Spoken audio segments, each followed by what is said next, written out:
Integrity అన్నదప్పుడు నేను ఎవరిని, నా జీవితం ఏంటి, నేను విలువైన వ్యక్తిని, నాకు ఒక రెస్పాన్సిబిలిటీ ఉంది, దేవుడు నన్ను అప్పచెప్పి నన్ను నమ్మి నాకు అప్పచెప్పిన ఒక స్థాయి ఉంది, నేను గ్రహించుకుంటే దాని తగినట్టుగా ఇంటెగ్రిటీతో బ్రతుకుతాం.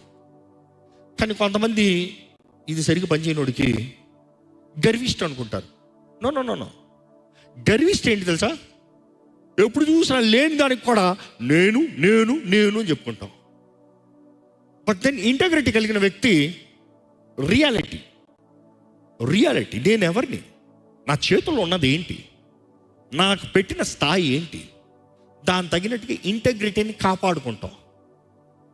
ఇంటెగ్రిటీ చూసినప్పుడు ఒక వ్యక్తి నీకు ఇంటెగ్రిటీ ఉన్నదప్పుడు నీ ఇంటెగ్రిటీని తీసి పడేస్తా, నువ్వు ఒప్పుకోవు. అరే నేను ఎవడరా, నా స్థాయి ఏంటి నువ్వు చెప్తావు. కానీ మనుషుడు ఎట్లా మిస్ట్రీట్ చేస్తాడు తెలుసా? నువ్వు గర్వంతో మాట్లాడుకుంటున్నా అంటాడు. గర్వం కాదు, నీ స్థాయి ఏంటో తెలియజేస్తావు.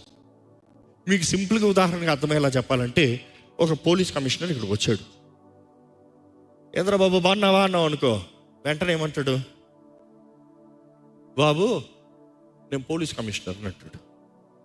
అయితే ఏంటంట అన్నావు అనుకో, ఏం లేదు బాబు వెళ్ళిపో బాబు అంటాడా? కావాలంటే ఒక డెమో చూపిస్తాడు నీకు. అది గర్వం అని చెప్తావా? Because you don't value his integrity, he showing who he is. Don't disrespect him. Simple.